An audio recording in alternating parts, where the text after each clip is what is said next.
Բարի երեկո, սիրելի հեռուստադիտողներ, այսօր մեր տաղավարում կզրուցենք սիրված երգչուհի Մաշա Մնջոյանի հետ։ Ողջույն սիրելի Մաշա, համեցեք։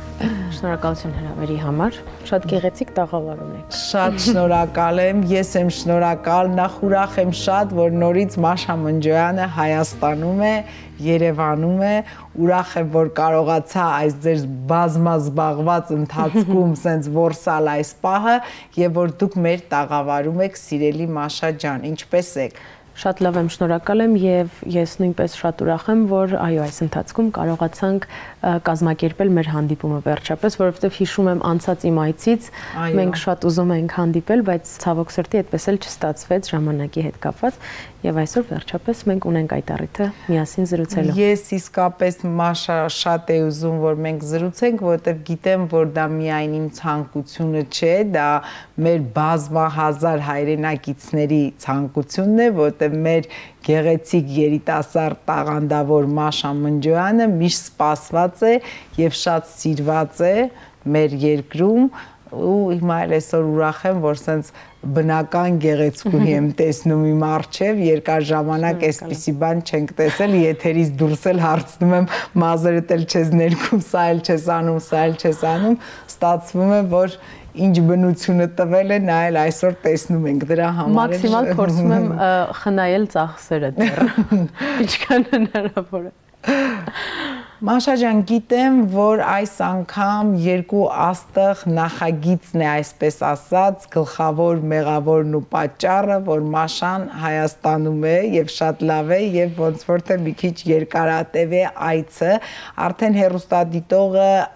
հասցրել է հետևում ենք բոլորս ձեզ, կարծում եմ ֆավորիտ եք, որովհետեւ շատ եմ լսում ձեր անունը, ձեր զույգի, մի փոքր խնդրում եմ նախագծի մասին խոսեք, երբ սկսվեց, ինչպես ստացաք առաջարկը, ինչպես է ընթանում ամեն ինչ։ Ճիշտն ասած, այդ ընթացքում, երբ ստացա ես հրավերը հեռուստաընկերության կողմից, պլանավորված էին մի քանի համերգներ եւ Նյու Յորքում եւ մտքեր նաեւ ունեի, որ ինչու՞ չէ այցելել նույնպես Հայաստան, բայց չկային հստակ առիթներ եւ հենց ես ստացա առաջարկը, ուրախացա, որովհետեւ այս տարիների ընթացքում եղել են նախագծերի մտքեր, բայց ինչ-ինչ պատճառներով մասնակցությունը միշտ չի ստացվել եւ այս անգամ կարծես թե բոլոր ճանապարհները բերում էին հենց դեպի երկու աստղ, որովհետեւ ես գայ Հայաստան, որպեսզի մասնակցեի, որովհետեւ շատ կարոտել է եւ իմ հանդիսատեսին եւ այդ հեռուստա տեսության ֆորմատին նույնպես էի կարոտել։ Եվ բնականաբար մեկ րոպե անգամ չեմ մտածել այդ մասին, մի անգամից ընդունել եմ առաջարկը։ Իսկ ինչ զույգը իսկ ինչ արդեն վերաբերվում է իմ զույգին, ով Արմուշն է, ամենասկզբից չենք քննարկել հենց իրեն, առհասարակ ոչ ոքի չենք քննարկել, մտածում ենք, բա ում ենք պատկերացնում, ում հետ կլինի շատ հետաքրքիր աշխատելը, այդպես մի քանի օր անց նորից ստացա առաջարկը հենց հեռուստաընկերությունից, ինչ ես մտածում Արմուշի մասին, իսկ ես պատասխանեցի, որ շատ դրական եմ եւ շատ սիրով կաշխատեմ, որովհետեւ այդ ոլորտում դեռ փորձ չեմ ունեցել ինչ-որ մեկի հետ աշխատել բեմում։ Եվ անմիջապես կապ հաստատեցինք միմյանց հետ, խոսեցինք եւ շատ կարեւոր է, երբ քո գործընկերը լինի դա բեմում թե բեմից դուրս, լինի հաճելի, որպես աշխատակից, լինի հեշտ, պոզիտիվ, կարևորը եւ միմյանց կարծիքները հարգեք, կիսեք մտքեր եւ փառք Աստծո, մինչ այսօր հանդիսատեսը ինչ տեսել է, դա եղել է մեր ընդհանուր մտքերը, որը մենք փորձել ենք զարգացնել եւ հանդիսատեսը տեսնում է այն, ինչ տեսնում է։ Մաշա, բայց չէ որ երբ որ ասում ենք Արմուշ, արդեն պատկերացնում ենք, որ պետք է անպայման լինի հումոր, ժպիտ, ծիծաղ, դա ձեզ չէր վախեցնում, որ ասենք օրինակ պրոյեկտում պետք է նախատեսված լինի մի լուրջ երգ կամ դրամատիկ երգ եւ բեմականացումն էլ լինի այդպիսին։ Չէիք մտածել, որ այս դեպքում կարող է եթե հենց լինեն տվյալ որակի երգեր, ձեր զույգը չհաջողի, օրինակ։ Տեսեք, ես երգին երաժշտությանը եւ իմ կատարողականությանը շատ մոտենում եմ լուրջ եւ առ այսօր այն հանդիսատես ու այն մարդիկ ովքեր ինձ լսել են, ճանաչում են իմ ձայնը, իմ երաժշտական ճաշակը, իրենք գիտեն, որ իմ ընտրությունները միշտ լինում են բարդ, վոկալային, միշտ լինում են բարձր երաժշտական ինչ-որ ճաշակի վերաբերող երաժշտություններ, այո, ես հենց այդպես էլ պատկերացնում եի, որ նաև այս շոուում իմ ներկայությունը կլինի նույնպես շատ բարձր մակարդակի, բայց ասեմ, որ բացարձակ Արմուշի հումորային ոլորտից լինելը չի խանգարել մեզ, որպեսզի մենք կրկին կարողանանք ներկայացնել շատ լուրջ համարներ, որոնք էին սկսած առաջին համարից Die with a Smile, Lady Gaga եւ Bruno Mars, Queen խումբը, դրանք այնպիսի երաժշտական համարներ էին, որոնք հենց վոկալով օժտված մարդիկ իհարկե կհամարձակվեին կատարել, բայց ես նաև շատ գոհ եւ շնորհակալ եմ Արմուշից, որ երբևիցե չի վախեցել կամ չի կասկածել ինքը իր ուժերին կամ անգամ չի կասկածել այն մտքերին, որը ես եմ իրեն առաջարկել եւ այո, իր հումորը շատ անգամ օգնել է, որպեսզի այդ լրջությունը, որը հանդիսատեսը միշտ ինձ սովոր է եղել, որ ես լուրջ պետք է ներկայանամ, մի քիչ կոտրվի եւ մենք կարողանանք ավելի թեթև մթնոլորտ զվարճացնենք, եթե կարելի է այդպես ասել, մեր հանդիսատեսին շաբաթը մեկ օր կարողանան նստել եւ ուղղակի վայելեն այն շոուն, որի համար տանջվում ենք ոչ միայն մենք, այլ բոլոր զույգերը, այն բոլոր մարդիկ, ովքեր ստեղծել են շոուն, աշխատում են եւ պատրաստում են հանձնում դատին հանդիսատեսի, իր հումորային մասը ինձ թվում է միայն օգնում է մեզ։ Մաշա, ձեր Ավստրալիա մեկնելու, Սիդնեյում բնակվելու մասին ես ինչքան լսում եմ ձեր բոլոր հարցազրույցներում, ձեզ դրա մասին հարցեր տվել են, ինչպես եղավ, ինչու մեկնեցիք, ինչ եք անում, ճիշտն ասած չեմ ուզում կրկնվել, բայց սիրելի Մաշա, հարցս հետևյալն է, քանի որ դուք էլ շատ լուրջ եք վերաբերվում ձեր տարիքին ու չնայած նրան, որ դուք հիմա էլի շատ երիտասարդ եք, բայց նույնիսկ 23 տարեկան հասակում դուք ասել եք գնացի Սիդնեյ եւ արդեն շատ դժվար էր, ոնց որ կյանքիդ 23 տարվա մի մասը թողնում ես միտեղ ու գալիս ես մի նոր վայր, բայց իհարկե երիտասարդությունը ինքը ուժ է, ինչ որ նոր բաներ, սպասելիքներ, նոր բացահայտումներ եւ այլն։ Մաշա, անցել է մի քանի տարի։ Դուք Ավստրալիայում եք հիմա էլի բնակվում, այսպես ասենք, իհարկե Հայաստանում լինում եք։ Մաշա ջան, բայց հիմա երևի թե արդեն այն տարիքում եք, որ ի վերջո ինձ թվում է յուրաքանչյուր մարդ, ով կմեկնի մի օր իր հայրենիքից, այդ հարցը իրեն պետք է տա։ Ես ճիշտ արեցի այդ քայլը, թե ոչ, եւ ինչ գտա ու ինչ կորցրեցի այդ քայլը անելով։ Այսօր Մաշա Մնջոյանը ունի այդ հարցերի պատասխանը։ Իմ կարծիքով մարդ ինչքան էլ ապրում է, միևնույն է իր վերջին, ես չեմ ապրել այդքան երկար, բայց ուղղակի ենթադրում եմ, որ այդպես է լինում, որ անգամ մինչև կյանքի վերջում լինում են հարցեր, որ երբեք չես ստանում դրանց պատասխանը։ Լինում են հարցեր, որ դու կյանքի ընթացքում ես ստանում պատասխանը, բայց երբեք ուշադրություն չես դարձնում, բայց դու շատ վաղուց ես ստացել, ուղղակի չես հասկացել, որ դա քեզ պատասխան է։ Լինում են դեպքեր, որ շատ ավելի ուշ ես հասկանում, կամ հասկանում ես չես ուզում ուշադրություն դարձնել, բայց ինչ վերաբերվում է այս իմ կյանքի ուղուն մինչև իմ 30 տարին, ես վստահորեն կարող եմ ասել, որ դեռևս ոչ մի րոպե չի եղել, որ ինչ-որ մի բանի համար զղջամ կամ ափսոսեմ, որ ինչ-որ մի տեղ եմ նվիրել ինձ կամ ինչ-որ մի բան արել կամ անգամ չեմ արել։ Միգուցե չարածներից համար մի փոքր զղջում եմ, բայց արածներից համար հատկապես չէ։ Այստեղ եղած տարիներին ես գտել եմ հենց Մաշային, ով դարձավ անուն, ով դարձավ Հայաստանի ձայնը, ով կարողացավ իրեն ներկայացնել, ռեալիզացնել, ով այնուհետև կարողացավ ուժ գտնել իր մեջ, որպեսզի տեղափոխվի ուրիշ երկիր, նորից կարողանա կառուցի իր անունը եւ ինչու ոչ ավելի մեծ բեմերում ելույթ ունենա, որտեղ կհնչի եւ Մաշան եւ կհնչի Հայաստանը եւ շատ ավելի լայն հորիզոններ կբացվեն իր առջև։ Իհարկե Հայաստանը մնում է մեր առաջին եւ միակ տունը, հայրենիքը, մեր հողը, բայց որպես այդպեսին կարող եմ ասել, որ Ավստրալիայում այո, գտել եմ իմ երկրորդ տունը, շատ նոր մարդկանց եմ ծանոթացել այս տարիների ընթացքում։ Իհարկե Ավստրալիա իմ մեկնելը չէր լինի բացարձակապես, եթե ես չունենայի բարեկամներ այնտեղ, որովհետև մեր պատկերացման մեջ միգուցե չի մտնում, թե հեռավորությունն ինչքան է, ինչ երկիր է, ինչ է կատարվում առհասարակ այդ երկրում։ Այդ իսկ պատճառով, այո, հենց գլխավոր միգուցե հերոսները եւ պատճառը իրենք էին, որ ես ընտրեցի հենց Ավստրալիան, այլ ոչ թե ինչ-որ տարբեր ուղղություններ, որտեղ կային հնարավորություններ եւ կային, եթե կար ցանկությունը, ապա գտնենք նաեւ ճանապարհները, բայց ես ընտրեցի հենց Ավստրալիան։ Առաջնային նպատակը ուսումներ, որը սովորեցի, ավարտեցի, բայց այդ տարիների ընթացքում եղան տարբեր մրցույթներ, եղան տարբեր հրավերներ, համերգային ելույթներ, որտեղից ամեն մի ելույթից մի բան է բացվում, եւ այդպես կարծես թե արդեն գեղեցիկ կապեր ստեղծվեցին,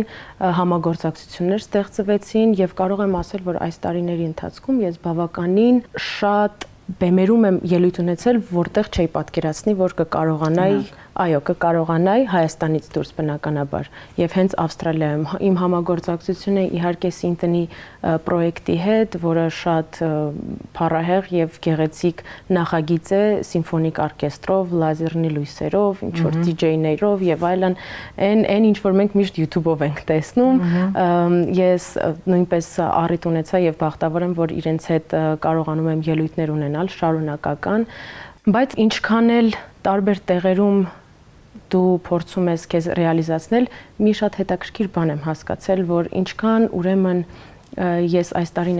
ընթացքում լուրջ եմ ընդունել իմ պրոֆեսիան եւ ինչքան եմ ես նվիրված եղել եւ ինչքան ես հավատով եմ լի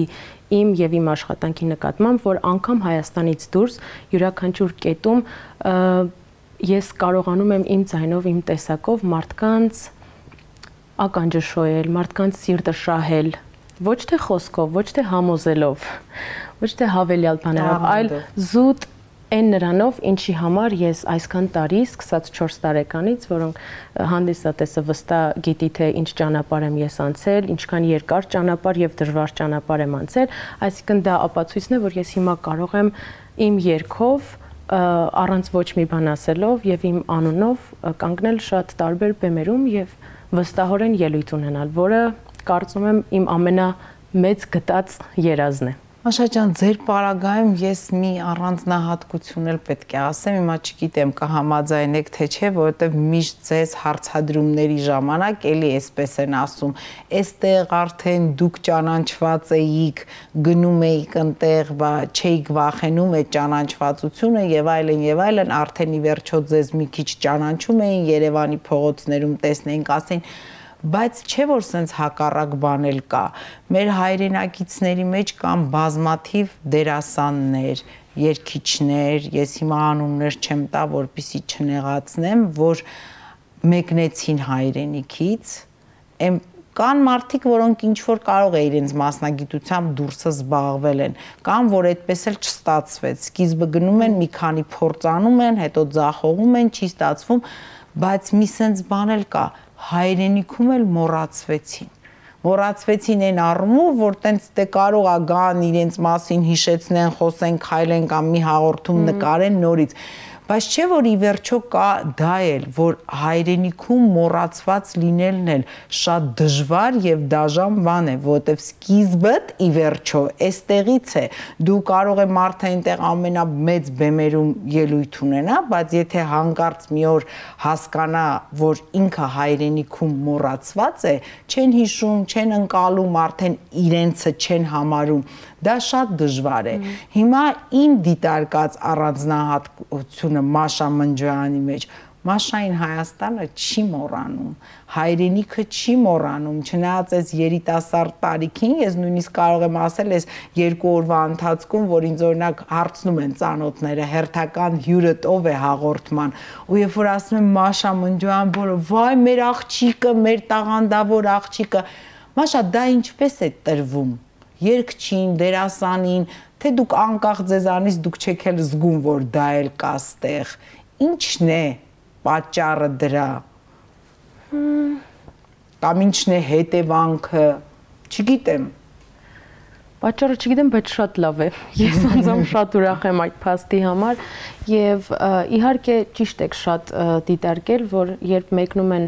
տարբեր մարդիկ այո հայրենիքից, այդ մտավախությունը, որ ժամանակի դա զուտ փուջ մտավախություններ չեն, դա իրականություն է։ Այո, մոռացվում են մարդիկ։ Տեսնում ենք հետո։ Մոռացվում են եւ հետո լինում է շատ ցավալի հենց այդ նույն մարդու համար էլ, որովհետեւ այդքան ստեղծածից հետո այն միտքը, որով դու մեկնում ես անգամ արդ երկիր, դա այն է, որպեսզի ավելի զարգացնես, ավելի մեծանաս, բայց հետո լինում է լրիվ հակառակը եւ դա հիասթափեցնում է շատ արվեստագետների եւ այդպես էլ կորցնում ենք շատ տաղանդավոր մարդկանց, ինչը շատ ցավալի է։ Իհարկե ես այդ մտավախությունը ունեի հենց առաջին օրվանից եւ իմ նպատակն էր, որ երբևիցե կապս չկորցնեմ Հայաստանի հետ։ Չնայած գիտենք ինչքան դժվար է տարածության վրա փորձել ինչ-որ կապեր ստեղծել նոր կամ հինը պահել կամ այնքան ակտիվ լինել, որպեսզի կարողանաս Հայաստանում էլ դու ունենաս այդ հայտնությունը, ինչ ունեցել ես առաջ։ Մասնավորապես հանդիսատեսի տարբերություն կա, մասնավորապես անգլալեզու հանդիսատես եւ հայալեզու, չգիտես անգլերեն երգես, չգիտես հայերեն երգես, տարբեր ճաշակների հարցեր է, բայց ամենակարևորը լեզվի հարցն է, երբ որ ուզում ես հայրենիքից չպոկվես, որը հենց քո լեզուն է, որ քեզ պահում է, ստեղծագործես հենց քո լեզվով, բայց օտար երկրում հայերենով երգելը, չնայած շատ առիթներ ունեցել եմ կենթանի բենդերով համերգների ներկայացնել հայկական երգեր, որոնք շատ ավելի լավ են ընդունվել, քան անգլերեն երգերը, բայց նորից 100% դու չես կարող անել հենց հայերեն լեզվով օտար ազգում։ Դրա համար ես փորձել եմ, ճիշտ է, երբեմն շատ դժվարությամբ, երբեմն ուղղակի ստացվել է, կապս երբեք չկորցնեմ, թե լինի հարցազրույցների տեսքով, թե լինի երգերի տեսքով, թե լինի ինչ-որ մի չափով իմ ներդրումն ունենալ, ինչ-որ մի պրոյեկտի մեջ, կամ ինչ-որ մեկ ուրիշ արտիստի աշխատանքի մեջ ունենալ իմ պուճուր օգնությունը կամ ներդրումը, ես այդպես փորձել եմ տարիների ընթացքում երբևիցե իմ կապը չկորցնել եւ իդեալականը միշտ էլ նշել եմ եւ այստեղ եւ այնտեղ, որ կուզենայի, որ լիներ 6 ամիս տարբերությամբ, որպեսզի ունենաս այդ գեղեցիկ բալանսը, որը եւս շատ դժվար է։ Իսկ ինչ վերաբերվում է թե ինչու են ժողովուրդը առ այսօր հիշում, սիրում եւ սիրում, հուսով եմ։ Չգիտեմ, երբևիցե չեմ փորձել ինչ-որ հատուկ բաներ անել։ Եղել եմ ինչպես կամ, եղել եմ անկեղծ, ինչ-որ մեկի համար կարող է դա թվացել է, որ շատ համեստ է, շատ միամիտ է, մեկի համար միգուցե թվացել է, շատ ակտիվ է, շատ է հումորները, չգիտեմ, տարբեր մարդիկ, տարբեր ճաշակներ, բայց եղել եմ այնպես, ինչպիսին ես կամ, եւ միգուցե հենց դա է գաղտնիքը եւ գրավականը, որ մարդիկ սիրում են տեսնել եւ զգալ իրական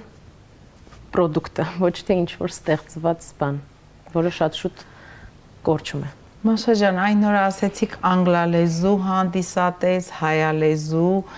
բայց Մաշա Մնջյանը մի առիթով ասել է, որ ամենագլխավոր գիրքը գրքերից դա Աստվածաշունչն է եւ չեմ ուզում մոռանանք, որ Մաշան նաեւ պատարակ է կատարել շատ հաճախ։ Ես ուզում եմ հետեւյալ հարցը տալ. ինչ է փոխվում Մաշայի մեջ այդ պահերին, երբ ինչ-որ տաճարում եք ու պատարակ եք կատարում, դա նույն Մաշան է եւ ի վերջո այստեղ ունկնդիրը ով է, հավատացյալ մարդը եւ կապ չունի հայալեզու է, անգլալեզու, թե ռուսալեզու։ Մաշան ինչպիսին է պատարակ կատարելիս։ Ես այն երջանիկներից եմ երևի իմ ասպարեզում, որ ունեցել եմ առիթ շփվելու եւ անցնելու բազմաթիվ դպրոցներ, շփվելու այնպիսի մարդկանց հետ, ինչպիսին է Ռոբերտ Ամիրխանյանը, Ռոբերտ Մելքյանը, Մանսուրյանը, ունեցել եմ առիթներ անցնելու տարբեր դպրոցներ եւ դասական, եւ էստրադային, եւ եկեղեցական, եւ անհատ, եւ երգչախմբայինը իմ կարծիքով ամենակարևոր դպրոցներից մեկն է, որը պետք է յուրաքանչյուր երգին մոտ անձնավորություն անցնի, դա կլինի, չգիտեմ, մի քանի տարի, դա կլիներ տարիներ շարունակ, բայց ամեն դեպքում այդ դպրոցը իմ կարծիքով կարևորներից է։ Եվ հիմա ինչպեսին որ կամ ես ինձ թվում է դա այդ բոլոր դպրոցների խթանն է, որ իմ մեջ արդեն ձևավորել է հենց այն անձը, որը կամ հենց երգչուհին, այն երգչուհին, որը ես կամ, որովհետև կարծում եմ իմ տարիները, երբ ես եղել եմ Տիրամայր Հայաստանի երգչախմբում եւ որպես մենակատար եմ այնտեղ ելույթ ունեցել եւ ավելի հաճախ հենց երգչախմբում 4 ձայն երգեցողությամբ Ռոբերտ Մելքյանի ղեկավարությամբ իմ կարծիքով այդ դաստիարակությունը երաժշտական եթե իմ մեջից հանվեր ես ուրիշ մաշա կլինեի շատ կարևոր տեղ է գրավում իմ կյանքում հենց այդ 10-12 տարիները որը ես եղել եւ կրթվել եմ այնտեղ եւ նույնպես այո ճիշտ եք ես եկեղեցիում էլ տարիներ շարունակ Գյումրու եկեղեցում երգել եմ պատարագ ամեն կիրակի դա իմ կյանքի կարծես բնականon ռեժիմներ, որը արդեն ձևավորվել էր տարիներ շարունակ եւ ես շատ սիրով էի այդ ռեժիմով շարժվում։ Իհարկե ցավոք սրտի այնպես ստացվեց, որ արդեն Երևան տեղափոխվելուց աշխատանքի բերումով չէի հասցնում Գյումրի շատ հաճախել։ Ցավում եմ, որ չեմ կարողանում նույն ռեժիմով կյանքս շարունակել, հատկապես վերջին 6 տարին, որ Ավստրալիայում չեմ, բայց Ավստրալիայում նույնպես ես հայկական եկեղեցում, այո, առիթի դեպքում հաճախում եմ բնականաբար, երբ որ հասցնում եմ եւ զբաղվածություն չկա եւ անցած տարի էլ խավարման տոնին ես առիթ ունեցա երգելու մեկ երգ այնտեղ, այո ոչ ոք դեռ Ավստրալիայում չէր լսել ինձ եկեղեցական կատարմամբ զարմացել էին բայց ես չէի զարմացել, որովհետեւ վաղուց եմ երգում, իհարկե հայ եկեղեցիում լրիվ ուրիշ մարդ ես դառնում դու եւ դու քո խիղճը, քո երազները, քո մեղքերը, քո խնդրանքները, քո չգիտեմ, մի քիչ ուրիշ է։ Երևի այդ ավելի շատ խոսելու չէ, ինչքան որ դու ինքդ քո մեջ պետք է այդ քննարկես։ Բայց եկեղեցին եւ երգչախմբային այդ մթնոլորտը իհարկե անբաժան եւ շատ կարեւոր իմ կյանքում։ Մաշա ջան, լավ, ձեր բազմաթիվ հարցազրույցների ժամանակ լսել էինք հեռուստադիտողն էլ արդեն տեղյակ էր, որ Մաշան երաժշտությամբ շատ փոքր տարիքից է զբաղվել, որ դրա ջատագովը հորաքույրն է եղել, իդեպ ասեմ, որ հեռուստադիտողը իմանա, որ հորաքույրը ոչ միայն փոքր տարիքում է Մաշային ինչ-որ տեղեր տարել, այլ այս տարիքի Մաշայի հետ այսօր էլի մեր հեռուստաընկերություն եկել է եւ եթերից դուրս ասեց, որ 2 տարեկանում արդեն ձեր անդը հայտնաբերել է ձեզ մոտ, բայց ես հաղորդմանը պատրաստվելիս բազմաթիվ հարցազրույցներ լսեցի, նախ ես զգում էի, դա երևի մասնագիտական է, որ ռուսերենը շատ ճիշտ եւ լավ դրված է ձեզ մոտ, բայց հետո էլ լսեցի, որ գրքերից եք խոսում, գրադարան եք տանը ցույց տալիս եւ ասում եք, որ փաստորեն դա էլ մյուս հորաքույրը ռուսաց լեզվի եւ գրականության ուսուցչուհի է եղել եւ ինձ իհարկե շատ հիացրեց եւ զարմացրեց դուք ռուս գրականությունից այնպիսի հեղինակների նշեցիք, ասեցիք Դաստոևսկի եմ սիրում բոլորից շատ, Իդիոտն եմ կարդացել, կարդում Ունիժնի Ասկարլոնի, սա էլ գիտեք ինչի մեր հաղորդումը կոչվում է առանց կարծրատիպերի եւ դրա համար ես աշխատում եմ այնպիսի հարցեր տամ, որոնց պատասխանը արդյունքում դուրս է գալիս, որ տվյալ մարդը իր կյանքով ինչ որ կարծրատիպեր կոտրել է։ Հիմա մենք փոքր տարիքից բոլոր այն երեխաներին, ում սկսում ենք տանել երգի, պարի կամ չգիտեմ նկարչության, արվեստի հետ կապված յուրաքանչյուր խմբակ, հենց մի փոքր հասկանում են, որ երեխան խոստումնալից է ու այնտեղից սկսում են արդեն ուսուցիչները, մասնագետները կանչել, որ եկեք պարապեք մեծամասնությամբ դպրոցը, գիտելիքը, գիրքը, կարդալը գնում է երկրորդ պլան։ Այդ երեխաների համար էլ է դա դառնում սովորական, իրեն գալիս են դպրոց, ասում են համերգ ունեի, չեմ սովորել, պարում էի, չեմ կարդացել, նկարում էի, սա չեմ արել։ Ես ինչքան կարողացա հասկանալ, ձեր ընտանիքում կոտրվել է նաև այդ կարծրատիպը, որովհետև չի խանգարել փաստորեն այսքան, ինչպես ասում են, տանջանքը երգի բնագավառում, գիրք կարդալը շարունակվել է։ Մաշա, ռուս գրականությունից շատ մեծ սիրով էիք խոսում, որ խոսում էիք, ինչ է փոխել ռուս գրականությունը ձեր աշխարհայացքում եւ այսօր հասցնում եք էլի շատ կարդալ, թե ինչ կարդացիք մնաց դպրոցում։ Ցավոք սրտի այսօր չէ, բայց ինչի հենց ռուս գրականություն, որովհետև սովորել եմ ռուսական դասարանում հենց, հայկական դպրոցում ռուսական դասարանում։ Ամենասկզբից սկսեմ, որ ասացիք փոքր տարիքից հորաքույրը ձեռքը բռնած, հիմա այս տարիքում ես եմ իր ձեռքը բռնում, ասում եմ իմ հետ պետք է այստեղ նկաս։ Թվում է, որ այն միջին տարիքը 18-20 միշտ չէ, ազդվում ենք, որ մեծերը մեզ հետ են, չէ, ուզում ենք առանձին, ինքնուրույն ամեն ինչ, բայց հիմա հակառակն ենք ուզում, ոնց որ ավելի շատ ունենք մենք մեծերի կարիքը այս պահին։ Հենց հորաքույրս էր մեղավորը, որ ես ընդունվեցի ռուսական դասարան, ինչը երևի ամենաճիշտ որոշումներից մեկն էր, որովհետև ինչքան լեզու գիտես, այդքան մարդ ես։ Հայերեն լեզուն մեր մայրենին է, մենք երբեք թերի չենք կարողանա իրեն սովորել, չնայած որ շատ տեղերում վստահ եմ բոլորս շատ գրագետ չենք խոսում, բայց ամեն դեպքում մեր լեզուն է, մենք միշտ սովորում ենք, խոսում ենք, եւ դա պարտադիր է, բայց եթե կա կողքից հնարավորություն սովորելու երկրորդ, երրորդ լեզուները, դա միայն պլյուս է ինձ թվում է յուրաքանչյուր մարդու համար։ Այնպես որ այո, ռուսական դպրոցում դասարանում սովորելը առավելություն էր եւ այդ իսկ պատճառով գրականությունն էլ հենց ավելի շատ ռուսերենով էր ընթերցվում եւ ինչպես նշեցիք մեծ հորաքույրս ռուսաց լեզվի մասնագետ ունենք շատ մեծ գրադարան առ այսօր ունենք։ Երբեմն լինում էր, որ ասում էի դու կարդացել ես, կարող է ինձ կրճատ պատմես ինչի մասին են այս գրքերը, բայց երբեմն էլ ասում ես շատ հետաքրքիր է, դու ինքդ պետք է կարդաս, ինքդ հասկանաս։ Եվ այդպես, այո, շատ ավելի երիտասարդ տարիքում, երբ կյանքն այսքան բուռն չէր եւ այսքան արագ չէր ժամանակը թռնում, ունեինք մի փոքր ժամանակ, երբ կարողանում էի ես ընթերցել, հետո քննարկել այդ մեծ հորաքրոջս հետ, դու ոնց ես հասկացել, ես այսպես։ Շատերն են նշում, որ Դոստոևսկին հեղափոխություն է եղել գրականության մեջ եւ հենց դրանով էլ երևի թե կարող եմ ասել, որ շատ մեծ բան է փոխել հենց ռուսերեն կարդալը, ոչ թե թարգմանությունը, որտեղ երբևիցե չեմ կարողացել թարգմանություն կարդալ եւ ինչ մեղքս թաքցնեմ, հայերեն լեզվով ես այնքան էլ շատ չեմ կարդում, ինչքան ռուսերենով, անգամ արտիկլները ավելի շատ ռուսերեն լեզվով եմ ընթերցում, քան հայերեն կամ անգլերեն։ Դե դա երևի արդեն դպրոցական տարիներից ուղակի սովորություն մնաց։ Մաշա, դուք մի առիթով ասել եք, որ ձեզ միշտ ազատ մարդ եք համարել, բայց ի վերջո ասել եք, որ Ավստրալիայում ապրելու տարիներին այդ ազատությունը ավելի ճիշտ եք զգացել, ավելի լավ եք զգացել եւ որոշակի կաղապարներից միևնույն է, ասում եք ազատվում է մարդ։ Հիմա քանի որ ես այս հարցը հաղորդման շրջանակներում ուղղում եմ իմ բոլոր հյուրերին,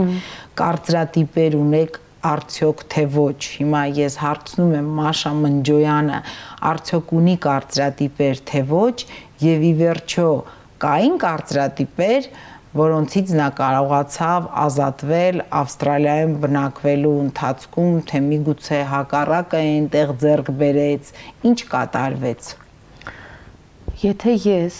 առաջ ասել եմ, որ ես ինձ համարում եմ շատ ազատ մարդ, ապա ես սխալվել եմ, որովհետև չեմ կարծում, որ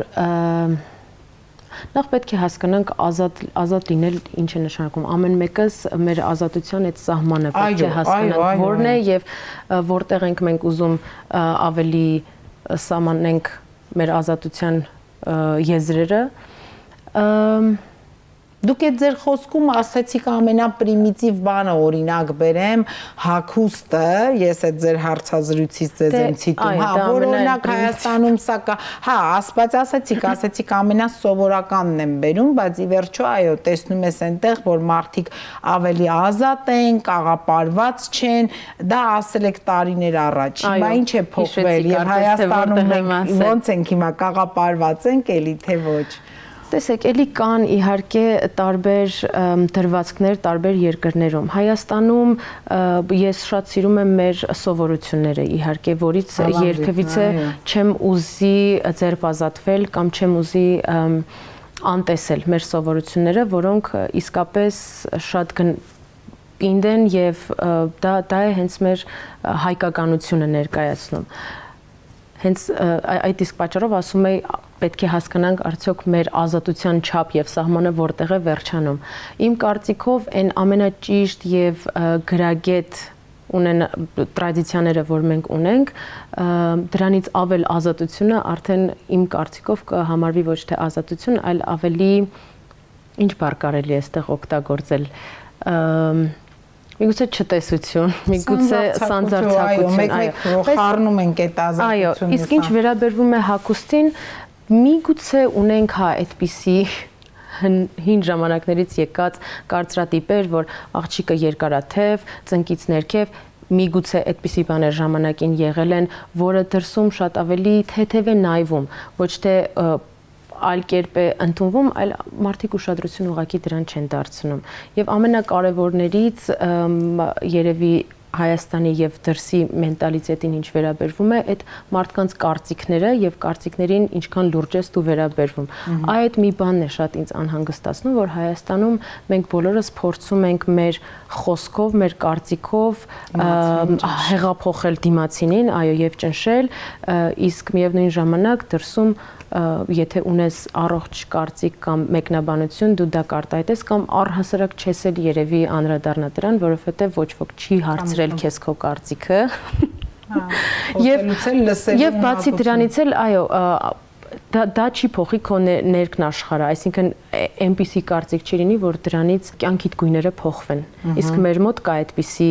սովորություն, որ մարդուն, այո, կարծիքներով Ես ավելի շատ կուզենայի, որ Հայաստանում ամեն մարդ ունենար իր պինդ կարծիքը, իր պինդ բնավորությունը միգուցե, չգիտեմ, ձևավորված իր մասին կարծիքը եւ շատ ավելի քիչ ուշադրություն դարձներ բացասական կարծիքներին, ընդունելով առողջը։ Մաշա անձնական կյանքը դասավորելը երկու երկրի վրա, ինչպես ասում են, ապրելը մի օր ձեզ հարց տվել եք, դա ի վերջո ձեզ խանգարեց, խանգարում է, օգնում է Եվ այս զբաղվածության ներքո եւ անընդհատ դիտարկելով, որ կարող է մեկ էս երկրում լինեմ, մեկ են։ Դե դրա մասին ես չպետք է մտածեմ, դրա մասին իմ կողակիցը պետք է մտածի արդեն։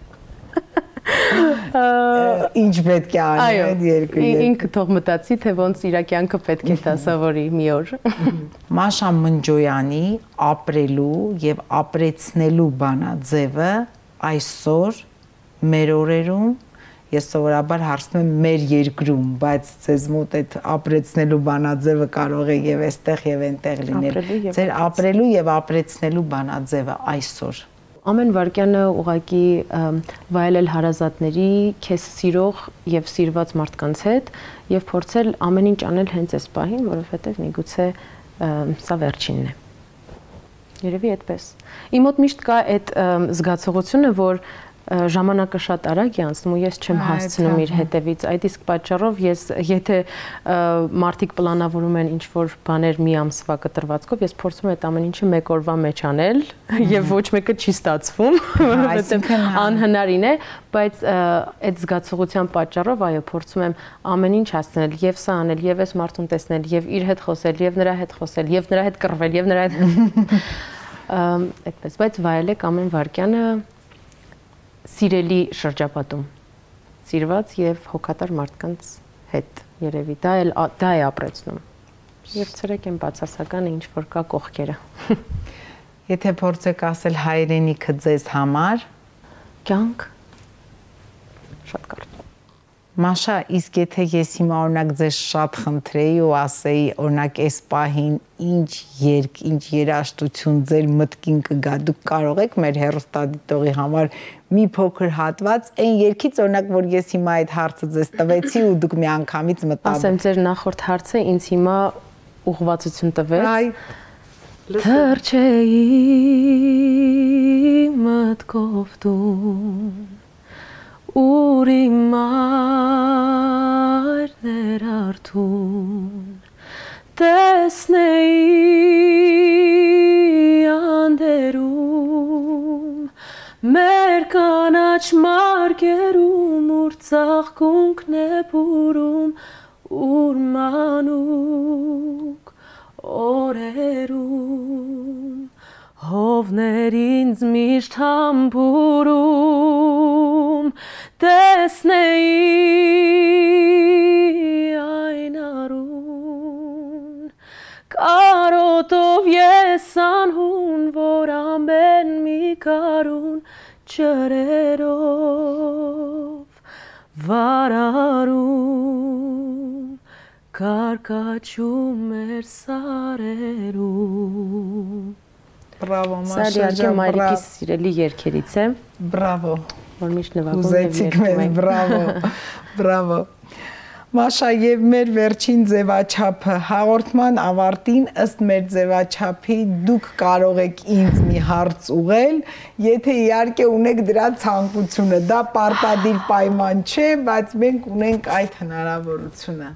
Լավ, այսպեսի մի հարց ձեզ։ Ինչպես կարող եք դուք լինելով անհատականություն այսքան խորը եւ այսքան ներթափանց մտնել տարբեր մարդկանց կյանքի տարբեր շերտեր եւ դուրս բերել նրանցից ամենակարևոր ինֆորմացիան, ինչպես է դա ձեզ հաջողվում յուրաքանչյուր մարդու դիպչել իր ամենասրտի նուրբ կետերին։ Մաշա ջան, նախ պետք է ասեմ, որ յուրաքանչյուրի հետ չի ստացվում, որտեվ ամեն հյուր ընտրելիս էլ ես տեսնում եմ տվյալ մարդու անհատականությունը եւ առիթների դեպքում ես ասել եմ, ինչ որ մի բան է, որ ասենց մուսայպես մոտդ գալիս է մտքիդ ու դու ասում ես, չէ, պետք է անպայման հարցազրույցը լինի։ Դուք հիշում եք հենց ձեր պարագայում ես արդեն երևի 1 տարի առաջ եմ խոսել ձեզ հետ, բայց եթե իսկապես մարդը հետաքրքրել է եւ ես կարծում եմ, որ այսօր այդ մարդը եթերից ասելիք ունի, ես համբերատար նույնիսկ դրան եմ սպասում։ Ես այստեղ պետք է երգչուհի Սոնային էլ հիշեմ, որովհետեւ իրեն զանգահարեցի, ձեր հեռախոսահամարը խնդրեցի, ինքը շատ ոգևորվեց եւ ուրախացավ։ Ունեմ մի այդպիսի հատկություն, նախ եթե ինչ որ մի բան անում եմ շատ լավ եւ այս աշխատանքի բերումով էլ եթե մարդը ինձ հետաքրքրեց, ուրեմն ես ուզում եմ, որ ինչքան ինձ է տրված, ինչքան կարող եմ, մարդը խոսի իր ամենակարևորի, գեղեցիկի եւ երբեք ինձ թույլ չեմ տվել, որ ասեմ, դե լավ գան այստեղ նստեն, տամ եմ բոլոր հարցերը գրված, ինձ մեկ-մեկ որ հյուրերից լինում են հարց են տալիս, ասում են, իսկ ձեզ մոտ ոնց է, հարցերը կան, մենք կարող ենք նախապես ծանոթանալ եւ այլն, ես միշտ պատասխանում եմ, որ որը ես նախապես հարց գրեմ,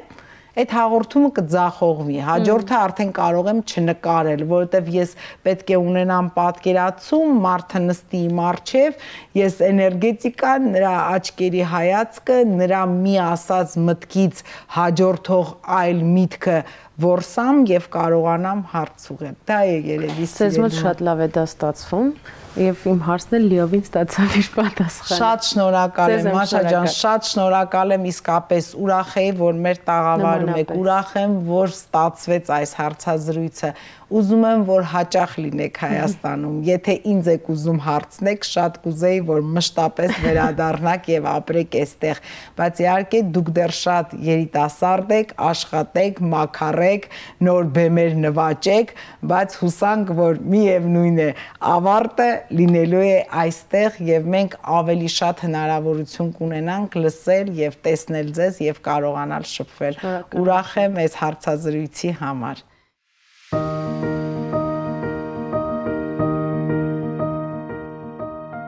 Սիրելի անձնակազմ եւ սիրելի Լուիզա Անչոփ, շնորհակալ եմ հարցազրույցի համար։ Իմ կարծիքով արժեր մոտ 1 տարի համբերատար սպասել այս հանդիպմանը։ Ձեզ մաղթում եմ շատ հագեցած եթերներ, անսահման հետաքրքիր եւ խորը անհատականությունների հետ միասին։ Սիրով, Մաշա Մնջարյան։ Շնորհակալ եմ սիրելիս։